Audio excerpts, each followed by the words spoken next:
my opinion man. I'm Jivesh. I'm and Ridhiman. That's Ridhiman. He's overly eager right now. We're going to be deciding on the best foreign Premier League 11. Both of us are going to make a draft pick, and one of us is going to get the first pick. For example, if he gets the first pick, I get two after that, and that's how we're going to go about it. And by the end of it, please let us know who you think has the better team out of the two. So how about we start right now, Mr. Let's settle this like adults. Odd Eve. Let's go. Odd. Eve. Okay. So I get the first pick, and I mean, you really don't have to be a genius to go with Thierry Henry. So I mean, how it's going to work is, Ridhiman's going to get the yellow team. I'm going to get the blue team. So Ridhiman is going to start with. Why don't I get the blue team? I'm a Chelsea fan. Arsenal wears yellow away. You get the first pick. So you get the yellow team. Is that how it was? Yeah, man, I'm going with Henry because there's no greater Premier League, you could say foreign or English, British, whatever. But if I'm getting the first pick, it was always going to be Henry. I really don't need to explain this pick further. I mean, I'm really sad that I didn't get the first pick, and Same both of us kind of knew that Henry's going to be the first pick in this, and Yeah. me being an Arsenal fan, obviously wanted him in my team. And I think with my next two picks, Yeah. I get to pick two brilliant players besides this time. Well, they're your first two picks and they're not brilliant. I mean, you're in for a I mean, yeah. The next pick, the first pick for me is actually going to be the general in midfield, Patrick Vieira. And yeah. In case you can't tell, he's an Arsenal fan. So the first pick for me is going to be Patrick Vieira. General in the midfield, runs it, defends, attacks. That guy has everything in midfield, and there was literally nothing that guy couldn't do. 10 on 10 on leadership as well. Just like a solid presence there. For me, the next pick. I'm a little confused here, but I think I'm gonna go with Cristiano Ronaldo. Okay, well, yeah. I can't see why you'd be confused there. I But yeah, I mean- mean, so our teams are going to be based on, like, the only rule is they're going to be based on their Premier League pedigree. Yeah. And so for that reason, I mean, Cristiano, whatever he's gone on to achieve in his career, we're only looking at their impact in the Premier League. So yeah, I mean, obviously But Cristiano. even then, you can't look. Of course, he's you know, amazing. He's amazing. I'm just saying, Cristiano like, Ronaldo won the Ballon d'Or while he was in the Premier League also. absolutely. But like, I would still put Henry over like the. And if you Cristiano got the plays first like- pick, we get it. Yeah. Okay. Now it's your I turn. mean, I'm just saying, is Ronaldo's not worth that much either. So. Okay. So yeah, for my next two picks, I'm going for options in the central defense, and I'm gonna go with Nemanja Vidic at 1 and Okay. Vincent Kompany at 2. They're my Okay. two centre backs. Okay, that's a solid centre back pairing, my friend. Yeah, and for centre backs, I'm always like, I'm a little old school in that I like my centre back pairing to be the stopper sweeper combo. So even though Kompany could play both, but I think Vidic as the stopper, going out and intercepting balls, winning the first ball in whenever my backline is attacked. So I mean, there's for me in terms of foreign defenders in the league, there's just no one better than Vidic. The only criteria I'm going by for my team is that I'm going to stick to picking players that I have watched myself. So like, I mean, I've heard Stam was amazing and all of that, but like, yeah, I'm going to stick to players I have watched and I know what I'm getting out of them. So for that reason, Vidic at 1 and Kompany, I mean, really, I just don't need to, I mean, so I'll only go into explaining picks I feel I need to explain, but this is an automatic pick for me. I would definitely agree with you on that. I was a big fan of British while he was at United. Just a monster back there, just a beast to have in your back line. Yeah. And I'm so glad you didn't pick Jaap Stam. Yeah. And because that's going to be my next pick. Okay. And I'm going to pick him. And the only reason why he gets overlooked a lot of times in the Premier League teams is because he didn't play that longer duration in the Premier League. And Fergie himself admitted that was one of his biggest mistakes of letting Stam go. Yeah. And I mean, yeah, so it's going to be Stam for me. And I mean, the next pick for me is going to be one of my favorite players of all time, Dennis Bergkamp. So yeah, I mean Dennis Bergkamp, I love Bergkamp to bits. So much so that I put him in our YouTube description too. But yeah, why Bergkamp? I mean, I scored in the final third. The man knew the right decisions. The man had one of the best first touches in the game. The man he liked assisting way more than he liked scoring. I mean, that's a very unselfish play that a lot of Premier League players didn't have back then. And he just brought this new dynamic to an Arsenal team back when number 9s or number 10s had to play a specific role. Yeah. And he could do both. He could score and he could assist. Absolutely. So I mean, this may sound a bit strange, but Bergkamp was going to be one of the automatic picks in my team if I didn't get Henry. Could sound stupid because obviously they were best together, but yeah, Bergkamp is just that striker who can play as a goal scorer, but I think he was better as someone who would link the attacking midfield with the forward line. Yeah. But I think Henry does that too, and Henry is kind of that roamer. So in terms of my overall outlook, I'm sad to miss out on Bergkamp, but I think I have other plans, and We get it. You have Henry. We can move on from that. not anytime soon. But Jackie, my next two picks are just going to destroy you. Okay. Because I mean they're coming a bit early in the game for I guess some of maybe new, but whatever. I mean my next two picks are just going to make you cry grown man tears. Because Okay. I'm going with Patrice Evra and Pablo Zabaleta. Because I feel like That doesn't sound like crying to me. no, because the thing is, I mean, no disrespect to Zabaleta and Evra. the thing is I'm that a big fan, but he's not okay. going to be a big fan when he's going to go about picking fullbacks. Because Okay, because let's I go. feel So like- you've got Evra and Zabaleta. Please yeah, tell because I us. feel like in every other position, Yeah. I am going to be able to pick world class players whom I really want. Yeah. But looking at foreign fullbacks in the league, Yeah. I just think there aren't that many options. And Evra and Zabaleta aren't compromises really at all. Yeah. They were both world class in their peak. And Patrice Evra gets a bit of disrespect these days because of the idiot that he's gone on to become in broadcasting and all that. And maybe a few people remember his latter years more than his first few years with United. But my back four are completely sorted. And I can just go on to build from there, and I'm very happy with my backline. Okay. And I'm interested in seeing who you pick at fullback. I'm actually quite surprised that you put Zabaleta at right back over a certain someone else. Yeah. But I mean, I could definitely see you picking Evra because in his early stages at United, that guy was phenomenal at left back. And for me, I mean, I think I'm going to go with my next two picks. Yeah. And I'm going to pick Azpilicueta at right back. Okay. And I mean, if you want to go through by a FIFA standard, he probably wasn't the fastest right back in the world, but he was definitely world class. And for me, he was actually better than Zabaleta. And 1v1 as a defender, what a defender is supposed to do, which is defend. Yeah. He was way better than Zabaleta at it. And Maybe I disagree with you a little. So Zabaleta is one of the first modern fullbacks you've seen in the game who were as good at attacking as they were at defending. But he was by no means a slouch as a defender. I mean, he was not, but he was definitely nowhere close to Azpilicueta when it came to his defensive traits. Nowhere close. And, I'm the biggest Aspi fan, by the way. I just love that guy to bits. I mean, but, we all remember what Eden Hazard did to. yeah, I mean, I'm addicted to him. I flex on my ex every time that she text me. I'm looking like, hold up. I know I'm the shit, but she say I ain't shit and my dick is bitch. Shut up. maybe that's why I think Zabaleta. that's why I think you're going with Azpilicueta is way better than Zabaleta. No, I Because mean, remember I've that- seen Azpilicueta week in, week out. That man has a 7 on 10 performance. 10 out of 10 I have times. to. You remember you're talking to a Chelsea fan here, so I know how good he is. But Zabaleta for me, because as a complete fullback going forward and defending at the back, I think he's perfect for me.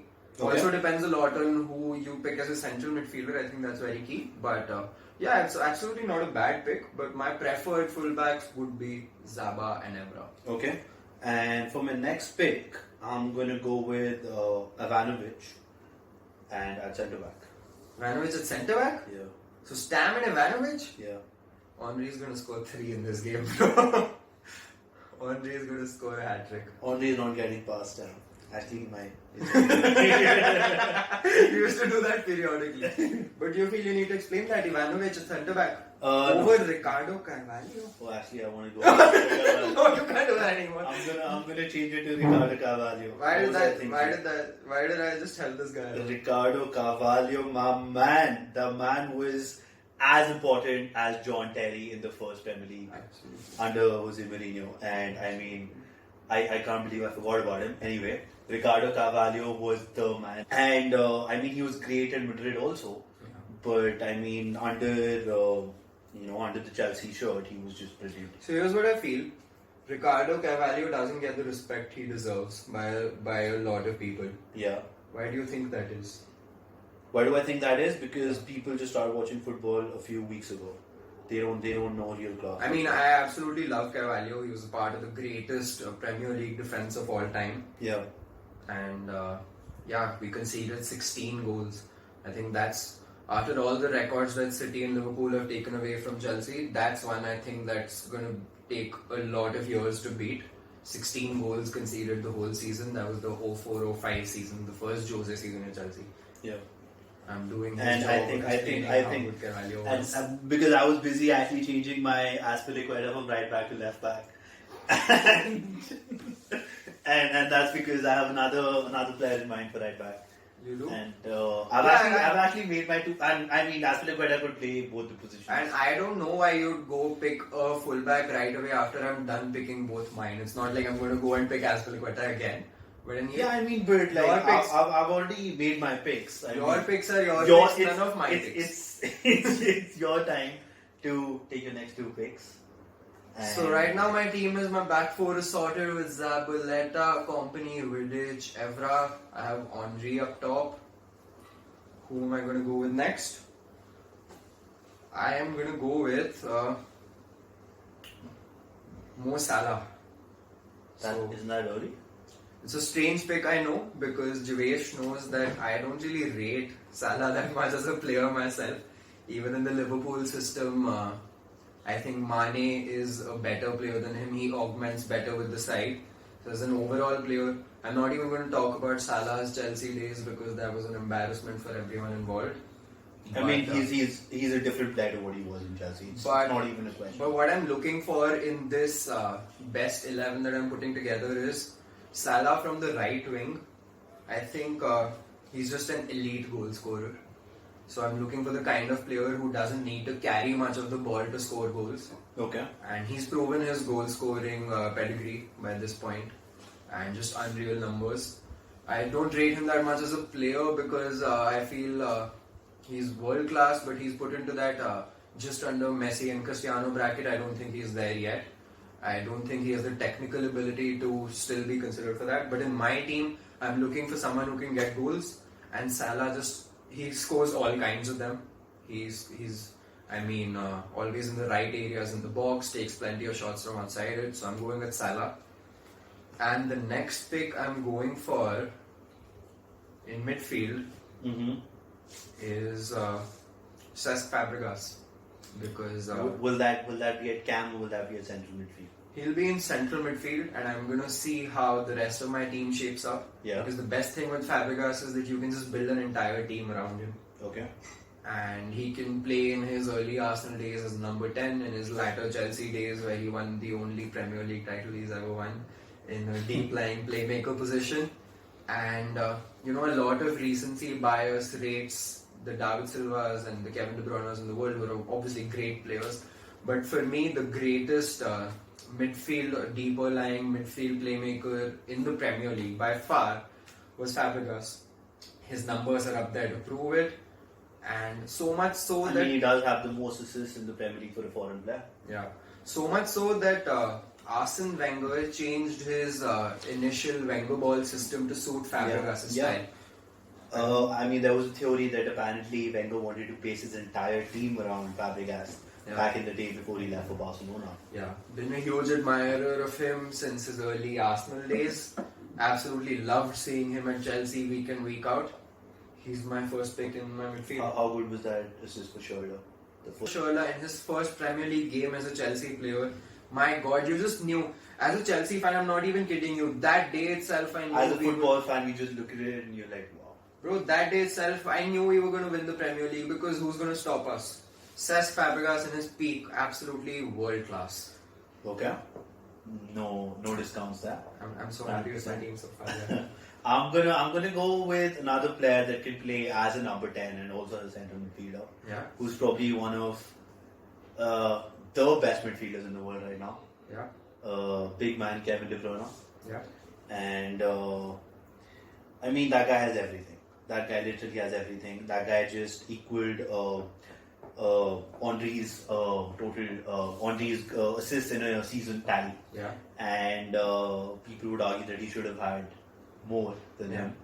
And De Bruyne just is everything, man. That guy is all up in the final third. And he'd create, he'd shoot with either foot. He's got the vision, he's got the crossing. I mean, for a player who has everything that he has, he still tracks back and he still presses, which is why I'm going to put him in the central midfield position next to Vieira, where he's just going to murder your midfield. But Fabregas, with a lack of legs, will not be able to move around. Yeah. I mean, Kevin De Bruyne is a decent player. The only reason I don't really rate him that highly is because I got him in my fantasy team this week and he blanked. And he just lost to Leicester 5-2 yesterday. So De Bruyne doesn't make it into my team. I mean, hard luck, my man. And next, I'm going to go with the best keeper that's arguably ever played in the Premier League, Peter Schmeichel. Oh, Kepa would have a lot of things to say about that, but okay. Yeah, I'm gonna go with Schmeichel because okay, let me put it out there. I'm a huge Peter Cech fan. Yeah. And he played for Arsenal also, but he had his most successful spell at Chelsea, wherein he was prolific and he was just he wasn't the commanding kind that Schmeichel was, but he had that calmness about him that actually that actually helped players like John Terry and other defenders that you had to be able to have that confidence in a keeper, like we spoke about in our last video. Yeah. You need that confidence in your keeper that if you know that you get past a defender, the striker's going to have hell to face with that defender. Yeah. And for me, Schmeichel encapsulated that feeling. Mm-hmm. Schmeichel was just that, a personality, for example, what Neuer is at the moment, that you don't want to go 1v1 against. Yeah. It's just so big in the goal that it's hard to actually see where you place the ball. Yeah. So, I mean, these are my two picks. Now it's your turn, man. Schmeichel and De Bruyne you went for? Yeah. Okay. Well, what's your team so far? I mean, you can have a look. You've got Carvalho, Azpilicueta, Stam, De Bruyne, Vieira, Bergkamp, Cristiano. Okay. I already had this player in my mind in my next pick anyway, but I think he kills a lot of your options, so for that reason I just absolutely love my next pick. I'm going with Kun Aguero, and that's it. If you're watching this video, just stop watching because this game is over. No, it's not. And this game is done, guys. Aguero, Henry and Salah. You've got Kun Aguero in the number 10 position. Not in the number 10 position. I'm going for Aguero playing as the guy who's leading my line. Salah coming in from the right and Henry in that free roam where he drifts out wide and comes in. And Aguero, for all his goal scoring prowess, I think one of the things that's so underrated about Aguero is his movement. Mm-hmm. And playing with Henry, I think Aguero can act as the perfect foil, but he can also act as the player who vacates space inside the box. So he can drop in deep and Henry can fit in there. So for that reason, I think that front three one of the things I love about a modern front three is how fluid they are. Mm-hmm. So I just absolutely love if players can interchange positions. Mm-hmm. And Aguero, you would say pre-Guardiola Man City, he was always more of that focal point number 9. But since Pep Guardiola has taken over, you've been able to see how Aguero can move in that front three. He's been absolutely great at vacating space for Sterling inside the box. And so for that reason, I mean, my team is just going to go with... I mean, a testament to Aguero is definitely that he's played under so many managers and he's still been world class under all of them. Yeah. But choosing him and the number 10 position and Henry up top is... Aguero is in my number 10 position, so I'm going for more of a 4-3-3. Okay. And my front three is just Salah from the right and Aguero and Henry dovetailing together. So I think I absolutely love that. Questionable. I mean, it's going to be tough to fit them together, but I mean, both of them are world class. There's no doubts about that. Absolutely not, and I Anyway, love that. it's your next pick, my man. So yeah, I feel like with you taking Schmeichel, my keeper pick is fairly obvious. Yeah. So I have to get my next pick in central midfield. Okay. And I'm a bit confused between two players at the moment. Mm-hmm. Both in the same mold, both absolutely insanely amazing for Chelsea. So should I go for the guy who had the role named after him, or should I go for the modern version of him? I think I'm going to go N'Golo Kante over Claude Makelele. Mm-hmm. Because, I mean, I need Kante in that midfield. I obviously need someone playing the number 6 position. But for me, N'Golo Kante walked into that Leicester team. The fairy tale that they had with every player playing beyond their capacity and going on to win the Premier League. And Riyad Mahrez, Jamie Vardy receiving most of the plaudits and all of that was amazing. Absolutely insane story. But none of that is possible without N'Golo Kante. And obviously that was an insane achievement. But even after he moved to Chelsea, the Chelsea team the season prior to Kante coming in with Conte as the manager finished 10th in the Premier League. Yeah. We hardly made any additions at all. All we did was bring Kante in, free up most of the attack to go and play. Because Kante just cleans everything up in the midfield, stops your team from playing a lot of the game, playing a lot of the football they want. Definitely eases pressure on Fabregas, doesn't need to come as deep to at least clean up in the midfield area. But we all know what Kante is capable of. I mean, it's a bit unfair to him that with Kante there, I almost have two guys in space of one. So it's almost like we're playing a 12v11. But I'm just I'm just out here to win. Sure. But I mean, when he gets bullied by Vieira, it's going to be hard for him Kante to bullied take by those Vieira. turns. Kante bullied You know, by just Vieira. getting out of Vieira's reach with his 6 feet 4 inches, Get out of you here. know, long legs out there. Get out of here. Anyway, I'm a big fan of Kante. Yeah. And I think for 35 million, that guy was the biggest steal in the world. Yeah. And that guy literally, you know, with Riyad Mahrez and Jamie Vardy, won Leicester City the league. Yeah. Then he came to Chelsea and did it again. Yeah. And won you guys the league. And Kante is, I mean, there's nobody like him. Yeah. There's literally nobody like him in world football. There are other people who try to copy him, who try to, you know, run around like him. Yeah. But they just can't match his tackling, his interceptions and everything like that. So Kante is a solid pick over there. Can I just come in here and give a quick shout out to Makelele, who was obviously insane too. I just went for Kante over Makelele because of the extra mobility that Kante gives my team. So he's great on the fast break, he can carry the ball. The only thing he lacks a little bit is that he's not as good at the distribution bit as Makelele was. So he doesn't quite receive the ball in the half turn. But with Fabregas there and the other pick I have in mind for my midfield, I don't think it's going to be a problem for my team. Okay? Yeah. Solid options, mama. Yeah. And I have to pick a striker now. And I'm going to go with the Chelsea legend, Yeah. Didier Drogba. Oh shit, I thought you meant Morata for this. Hullet would argue that he's better than Henry. I would not agree with Hullet there. Yeah. But there are no qualms about Didier Drogba at all. Okay. That man was a terror to play against when I was an Arsenal fan. But I still am an Arsenal fan. But when Drogba was playing in the Premier League, he was just terror. Yeah. You see him in the Chelsea lineup. That man could score all kinds of goals. Yeah. That man had the finishing. That man had the strength. And I mean, I don't want to talk about the Champions League, but that guy did win you the Champions League. And he had that fight in him that not a lot of strikers have nowadays. That was just to like kill the other team, and that's why Didier Drogba is my man. Obviously. You could say the biggest big game player this is, and if there was ever a big game, this probably is going to be one. And yeah, Drogba. And and for my right back position, I'm going to go with Ivanovic. It's And that's where his team is absolutely done. no, it's not. Yeah, it is. Ivanovic was brilliant at He right was, back. he was. And I mean, that man was good at the defensive part and the attacking part. You know, I'll tell you because I mean, I love Ivanovic as a Chelsea fan, of course. But you know why I don't rate him as much? Because first things first, he was a centre back who had to shift to being a fullback in the Chelsea side because he couldn't nail that spot down in centre back. He was a great fullback too, a very good fullback. The only reason I don't rate him as much as say some of the other fullbacks is one, because he was great going forward, scored so many clutch goals. You can't deny his impact on that Chelsea side, a powerhouse Chelsea side. Where he lacked some of that ability was being a 1v1 defender.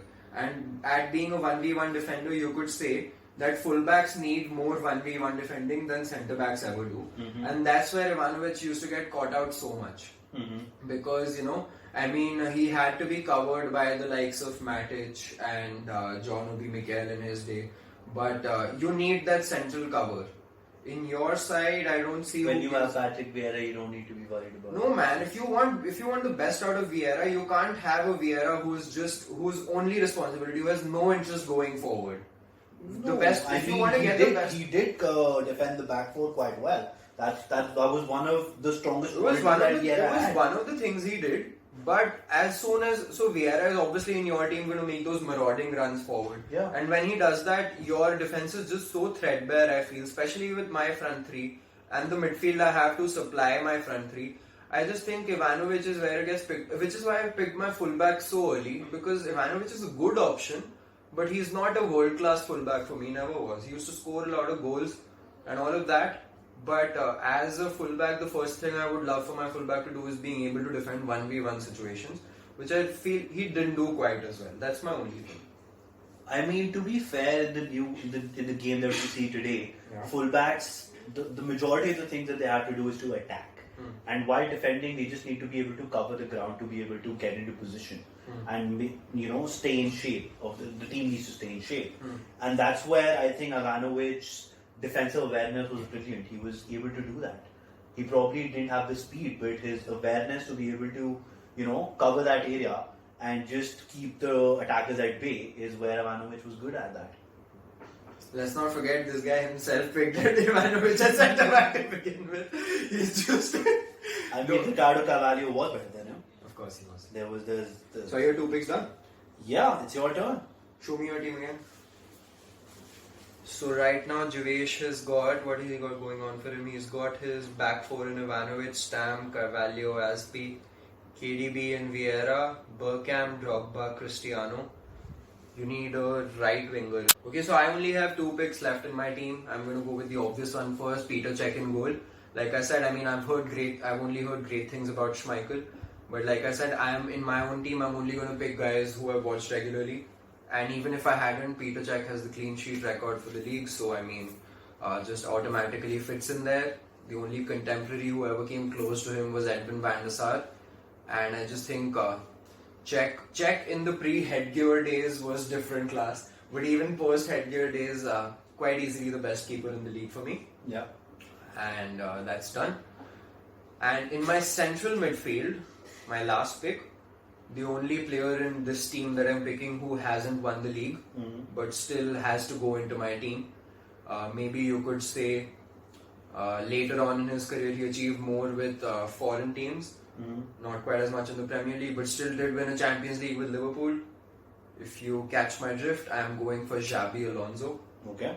I really think I need him in my team. Okay. So midfield 3 of how I see them playing is N'Golo Kante as the defensive guy there, playing in a double pivot back deep with Xabi Alonso. Okay. Which leaves more room for Fabregas in the attacking or the mid third of the pitch. Yeah.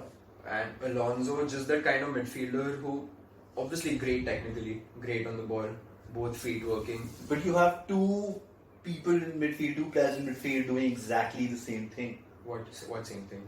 Fabregas and Xabi Alonso just being deep line playmakers. No, so that's where I think they're different because. And Xabi Alonso has a little more defensive aspect to his game than Fabregas. Absolutely. So what I think is that Xabi Alonso and Kante, both players who can play perfectly in a double pivot. Yeah. And Alonso I need in my team for that role of him receiving the ball from my back four, from the fullbacks and my centre backs playing out from the back. Alonso receiving the ball and just dictating play from there. Yeah. Alonso fits that mold perfectly where he can receive the ball on the half turn. Yeah. His passing range is absolutely insane, so he can target my front three with long balls. Yeah. He can also find Fabregas in the hole. Yeah. Fabregas I would like playing between your lines. So I think with Fabregas roaming between your back four and Vieira De Bruyne combination, Yeah. I think someone needs to do a man marking job on him. I don't see who in your team can do that. So I think, and I mean, I don't need as many ball carriers in my midfield because Henry obviously comes deep. Yeah. Aguero is capable of that, even though I wouldn't want him to do that. And Salah can receive the ball out wide and get. He's not the best playmaker there is. I wouldn't want him doing that. But Yeah. I'm just saying in a fix, he can do that as well. Okay. Obviously with Zabaleta receiving the ball. I just think for a complete midfield setup, Yeah. I mean, that's why I'm That not... essentially turns out to be a 4-3-3 Yeah. with Aguero going out wide. No. Aguero I would want as my 9 and Henry playing in a free role from the left, coming inside, doing whatever he wants. Okay. So my last midfield pick essentially just boiled it down to either David Silva or Alonso for me. Yeah. And I'm going with Alonso because he was a bit better for me receiving the ball deeper. And Fabregas, in his Arsenal days, you saw him play as a pure 10. Yeah. He was amazing at that. Yeah. So for that reason, I'm going Alonso over Silva. Okay. Yeah. Fair enough. That seems like a solid team then. My last pick is obviously going to be David Silva. And that's the player that he did not pick. Yeah. And how this is going to work is I've got 3 midfielders. With Cristiano, Bergkamp and David Silva, all 3 of them being able to carry the ball, all 3 of them being able to shoot, all 3 of them being able to assist. Let me And understand. okay. You're playing David Silva from the right. Yeah. And all 3 of them being able to interchange with each other, which is why this it makes it a very dynamic thing. And here when we're talking about our dream teams, our dream 4-11s, we can just think about whatever we want here. That's the best part about it. And David Silva, from the right and then cutting in, and he has played the right wing role, and he has been able to. And Valencia. No, initially when he came to City, he did play out wide. And he was able to kind of cut into the number 10 and create the games from there. And for me, just having these 3 players who are good on the ball, who can pass the ball, who can shoot, all 3 of them, is just a very dynamic 3 behind Didier Drogba, which is going to be a tough task for your defenders to handle. See, I obviously think, not a single player in your 11 who I wouldn't have myself, apart from maybe Branislav Ivanovic, I'm sorry. But I just think David Silva... Just in his actual team, not in his dream 11. But just, with Silva playing on the right, with Ivanovic as the fullback behind him, I think obviously great players, but I just think that your team lacks the balance that mine has. So for that reason, I fancy my team more. Because David Silva, if you're going to make him track back and support to be Ivanovic, fair, I would fancy. finished. You're thinking about David Silva right now. Yeah. Think about David Silva in his prime. Like, he was never the most athletic. He was never the best he going back didn't in have the defending. legs right now that he did 5 years ago, or 4 years ago. Say prime David Silva 2013-14. Yeah. Would you want him tracking back and doing a defensive job? Even in the first season when Guardiola came in, he was essentially deploying David Silva, and first season when he was deploying De Bruyne and David Silva in front of Fernandinho. Both of them were making up ground, like a ton of it. How did City do in their first season under Guardiola? What about the second season? He did the same thing. Well, he did the exact same thing in the second season. Yeah, I'm just saying David Silva is obviously a great pick, but I would like him more in the central midfield role, playing between the lines and not out wide.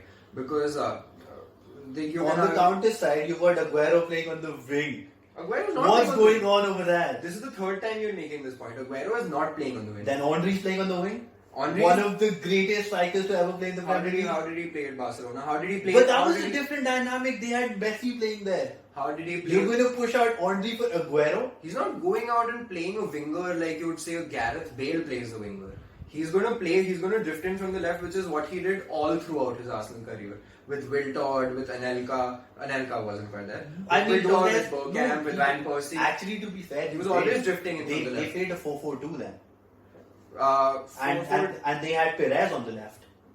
Perez played as the left, out wide left, Yeah. but Henry he always used to play in the wing. He always used to play in the drift. I'm just saying, if you're going for a 4-3-3, Yeah. it's a little off when you've got You're looking Aguero at the formation on paper in terms of 4-3-3. So Henry, technically you're right. Henry playing as the left wing role, but he's playing in that free roam role for me, Okay. where he picks up the ball out wide, and he drifts in from there, so he can carry the ball.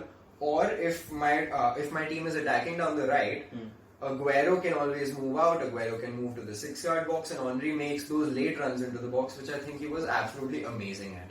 So Henry, I think in the team that I'm picking, if I'm not playing a 4-4-2, which I didn't want to play, if I'm playing a 4-3-3, playing Henry as the number 9 would be diminishing his qualities a little bit. Because I would love to play Henry with a focal point 9 who can vacate space for him, and he's not playing as the winger. Like he doesn't have those track back responsibilities, because with Alonso and Kante there, I think I have enough defensive cover. So for that reason, I mean, I just like my team balance quite a lot. Okay. Anyways, guys, these are our final 11. Final 4-11 in the Premier League. We can't settle on whose team is better, but tell us what you think in the comments, and Let us know who do you think wins in this 11v11 battle. yeah. And let us know what is your favorite final 4 and favorite 11 in the Premier League. Let us know in the comments, and hope you guys So enjoyed signing this. off. Thank you. Bye bye.